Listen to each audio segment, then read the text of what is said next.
pratique la photo depuis l'âge de 14 ans, mais vraiment depuis 3 ans, on va dire avec une pratique plutôt artistique et en même temps un peu reporter, on va dire, mais sur une pratique amateur déjà à la base.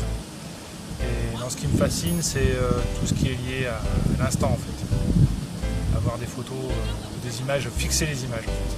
Alors ça fait 14 ans que l'on est à Madagascar avec mon ami. En tout cas, on l'a découvert lors d'un voyage par le biais d'une association. Et puis d'un coup, c'est devenu notre terre de, on va dire, une terre de cœur. Voilà. On y trouve de l'intérêt, on trouve la population accueillante. Il y a plein de choses à découvrir. Nous, on conçoit notre voyage actuellement comme prendre du temps avec les Malgaches principalement, améliorer une connaissance de cette culture et voilà, c'est affectif en fait.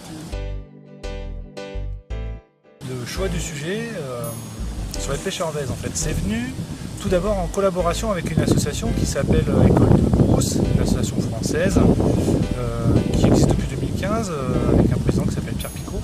Et avec mon ami et puis une autre personne, on a été bénévole dans le cadre d'une prospection en fait. À la base, c'était pas forcément le choix du reportage, c'était simplement pour visualiser un village auprès de Morundaf qui s'appelle Ampatiki, Kival et puis Ambat. Et au fur et à mesure, les images qui paraissaient dans mon objectif me semblaient intéressantes et portaient un intérêt plutôt humaniste. Et le sujet a été travaillé. Et en fait, ça s'est fait en collaboration aussi avec le WWF et le Madagascar National Park. Voilà le sujet. Et, ce qui nous a vraiment attiré, c'est le travail des pêcheurs-vaises sur un village qui s'appelle Ampatiki. Alors en fait, ce qu'on a rencontré sur ce village, c'est, comment dirais-je, il est complètement seul. C'est-à-dire que c'est un village qui est au jour d'aujourd'hui, n'a pas accès à l'eau, ne survit que par ses propres moyens, a subi plusieurs cyclones depuis 2015. Il y a une déshérence de l'éducation, on a une problématique des enseignants qui désertent du fait de la ruralité de ce village et de son accessibilité. On a un problème lié à l'eau, ce qu'on appelle potable, du fait que c'est que de l'eau saline, c'est-à-dire qu'il y a des puits qui sont saumâtres, voilà, et une grande et forte population d'enfants qui sont autour de ce village. Et après on est tombé aussi sur un artisanat local qui est assez fort, qui est le poisson fumé en fait.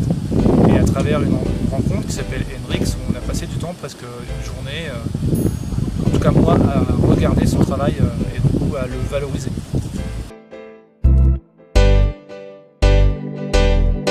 Donc pour cette première photo, j'ai choisi la mangrove dans le coup, mais la mangrove surtout par ses goélettes. En fait, ce qu'on ne voit pas, c'est qu'il y a une forte fabrication et de remise en entretien des goélettes en carénage. Sur la deuxième, c'est plutôt un pêcheur. Alors j'ai mis un gros zoom en fait sur ces marques parce que je trouve que c'est une pratique de la pêche qu'on regarde peu souvent. Et en fait, les mains des pêcheurs, hormis la mer, sont aussi sur terre et même pas en fait. La troisième, c'est plutôt comment est le début et fumer le poisson en fait. Ce que j'ai trouvé intéressant sur cette troisième, c'est plutôt le côté brillant du poisson qui permettait de ressortir, de donner du contraste et de donner de la valeur au produit.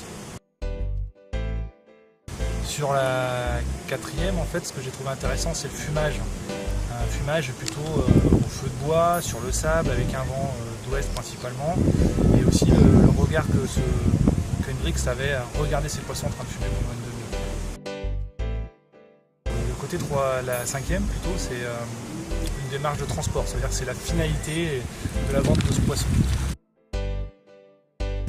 L'avant-dernière, qui est celle du travail de la pirogue, en fait, qui est encore une maîtrise artisanale. Il faut savoir que chaque adulte, en tout cas jeune adulte, construit sa propre pirogue pour les pêcher en mer.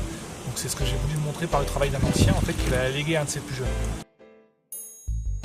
Et la dernière, c'est surtout en fait les enfants du village qui m'ont touché en fait par leur présence, leur accompagnement tout au long de cette photo.